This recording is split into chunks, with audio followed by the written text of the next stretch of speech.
Hi, I'm Stephen Budden. I'm surrounded by typewriters, as you can see, because I run Classic Typewriter. And recently, someone posted a comment when I said I recommended a typewriter for writing. They said, "This is ridiculous because this person can't focus. They think you should use a typewriter." So, I don't know if it's ridiculous. I appreciate other opinions.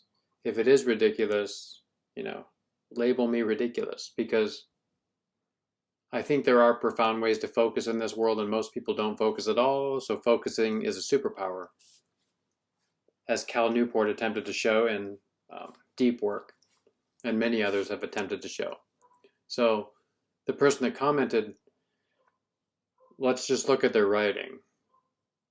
Oh, they said, I used to write on a typewriter, now I write on a computer, and everything's the same because the computer's very convenient.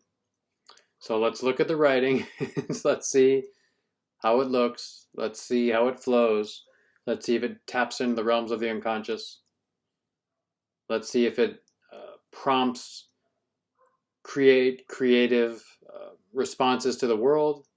Let's see if there's evidence of a linear thought flow. Because you know how we can move anything around on a computer? Like you can drag and drop. That makes for lazy thinking. It's not necessarily wrong. It's just if you want to become a great writer, as in your brain, your extended mind works for writing, then use a tool designed for writing, and you start to notice yourself like a chess player, planning like 5 moves ahead, instead of just kind of blah, I'll fix it later, blah, I'll fix it later. The problem with this too is that most people don't fix it later. They just have a bunch of unfinished documents on their computer, and they're like, someday I'll write a book, or someday I'll publish something. You've already written a bunch of books, or you've already written a bunch of pages. They're just not cohesive enough to turn into anything because they're just a litany of the thoughts that arose in a half-distracted state. So if it's ridiculous to think typewriters are powerful writing tools, then I'm going to get a shirt that says ridiculous, because that's me. I can write on a computer keyboard, and I can write well, and I can write coherently, and I can sometimes enter a flow state, and it's convenient to carry around. I'm just saying, it doesn't compare. Stop thinking it compares. There may be some versions of writing apps and things that compare. Like, I don't know. There's like a Zen app on some like note programs, which is cool. The typewriter has some powerful and beautiful aspects which we can articulate, and some that we cannot articulate. So the ones that are easy to articulate is that the tangible press of the letters on the page, you see it manifesting, you start to get in this state where all of your senses are involved, like the tactile nature of the listening.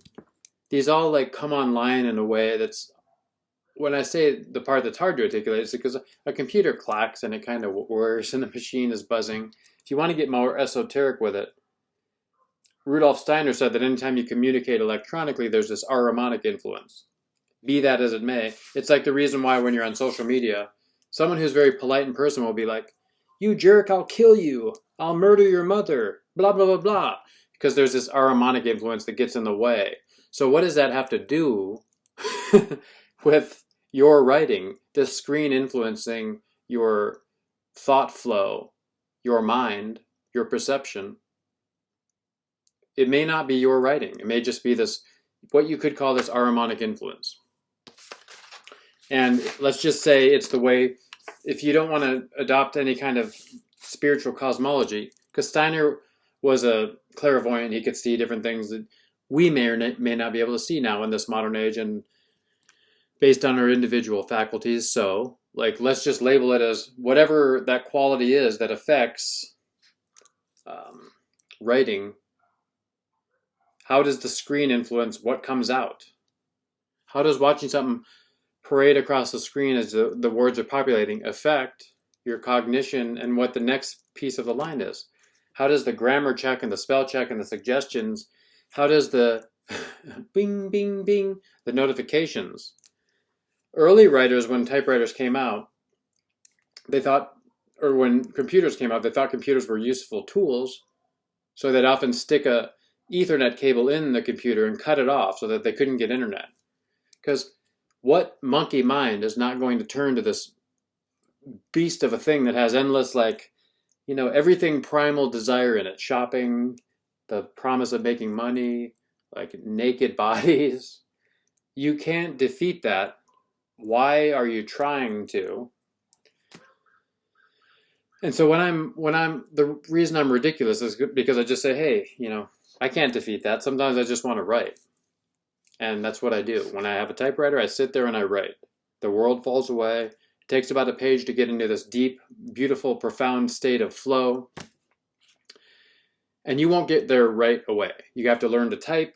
I don't like the finger pecking. I don't think you access as deep of a state as like different fingers interact with the brain in different ways. You start to use your body more. I like to stand as I'm typing like Hemingway did. You're in your body more.